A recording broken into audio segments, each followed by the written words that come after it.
اور پھر وہ پہاڑ سے نیچے گر گیا اور پکارنے لگا کہ میرے اللہ میری مدد فرما۔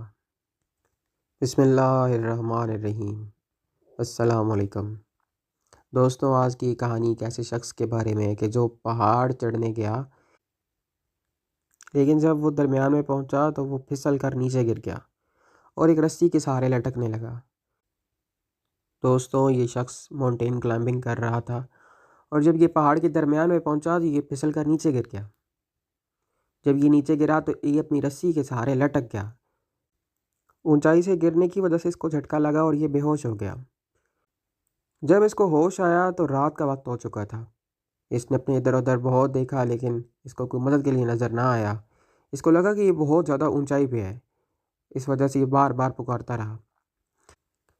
اس کو جب کوئی سہارا نظر نہ آیا تو اس نے رب کی ذات کو پکارنا شروع کر دیا کہ یا اللہ میری مدد کو پہنچ۔ اس نے جیسے ہی اپنے رب سے التجا کی تو اس کو ایک آواز آئی غیب سے کہ اپنی رسی کو کاٹ دو، لیکن اس نے یہ سوچا کہ اگر میں رسی کو کاٹ دوں گا تو میں نیچے گر کے مر جاؤں گا۔ اس نے دوبارہ پکارا کہ میرا اللہ میری مدد فرما۔ آواز دوبارہ آئی کہ اپنی رسی کو کاٹ دو، لیکن اس نے پھر ویسا ہی سوچا اور اس نے رسی نہ کاٹی۔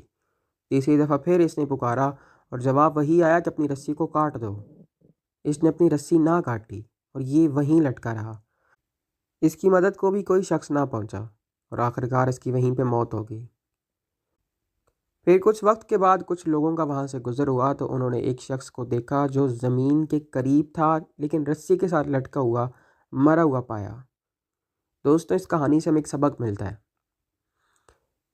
کہ ہم اپنے شہنشاہ زمانہ عجل اللہ فرج الشریف سے رابطہ کرتے ہیں، ان سے باتیں پوچھتے ہیں، جواب بھی ملتے ہیں لوگوں کو، لیکن کئی دفعہ ایسا ہوتا ہے کہ ہم ان جوابوں کے اوپر عمل کرنے کی بجائے اپنے آپ کو عقل کل سمجھنے لگتے ہیں، خود کو زیادہ ذہین سمجھنے لگتے ہیں اور ان فیصلوں کو اپنی مرضی کے مطابق کرنے کی کوشش کرتے ہیں۔ تو جیسے ہی ہم اپنے آپ کو سم تھنگ سمجھنے کی کوشش کرتے ہیں تو اللہ کی ذات ہمیں فوراً نتھنگ کر دیتی ہے۔ اس سے ہمیں ایک اور سبق بھی ملتا ہے کہ جب اللہ کی ذات کی طرف رجوع کیا جائے، اللہ کی ذات سے مدد مانگی جائے تو پھر اس کے اوپر یقین رکھنا چاہیے، اس کے کیے ہوئے فیصلوں پہ یقین رکھنا چاہیے کہ وہ بے شک ہمارے حق میں بہتر کرتا ہے۔